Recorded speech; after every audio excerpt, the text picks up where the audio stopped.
சென்னை கோயம்பேடு காய்கறி சந்தை முழுவதும் சாக்கடை கழிவுகள் தேங்கியுள்ளதால் வியாபாரிகள் மற்றும் பொதுமக்கள் கடும் பாதிப்புகளை எதிர்கொண்டு வருகின்றனர்.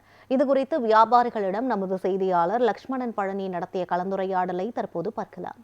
சென்னையில் பெய்த தொடர் மழை காரணமாக சென்னை கோயம்பேடு காய்கறி சந்தை முழுவதுமே மழைநீரானது சூழ்ந்து தற்பொழுது பார்த்தோம்னா இந்த மழைநீர் முழுவதுமே கழிவுநீராக மாறி பொதுமக்களுக்கும் மற்றும் வியாபாரிகளுக்கும் கடும் சிரமங்களை ஏற்படுத்தி வருகிறது.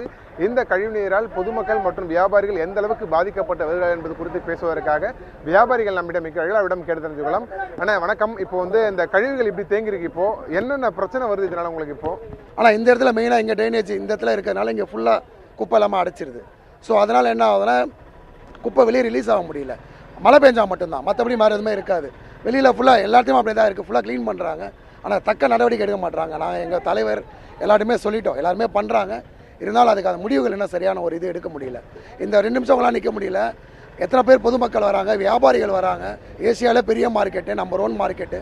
இந்த இடத்துல இப்படி இருந்ததுன்னா நாங்கள் என்ன பண்ண முடியும்? இப்போ இந்த பிரச்சனை இப்போ எத்தனை நாளாக போயிட்டு இருக்கு? இப்போ இந்த மழை காலத்தை மட்டும்தானா இல்லை எப்பவுமே இந்த மாதிரி பிரச்சனை இருக்குமா? இல்லை மழை காரணம் வேறு எதுவுமே கிடையாது. மழை இந்த தொடர்ச்சியாக மழை இருக்கும்போது அங்கே அப்படியே தண்ணி நின்றுடும்.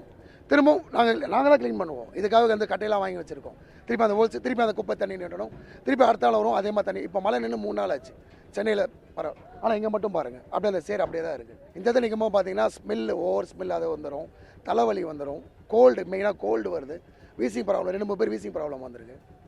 கோல்டு நிறையா இருக்குது. ப்ளஸ் சேத்து பொண்ணு வருது. சுற்றி எல்லாமே ட்ரைனேஜ் எல்லாமே ஃபுல்லாக கிளியர் பண்ணி தான் இருக்காங்க. நடுவில் இயற்கையில் நம்ம எதுவுமே பண்ண முடியாதுல்ல. அது பண்ணிடும்போது திருப்பி இந்த மாதிரி ஆகிடுது. ஆனால் அதுக்கான பர்மனெண்ட்டாக பண்ணுறாங்க, முதல்ல ட்ரை பண்ணிட்டு தான் இருக்காங்க.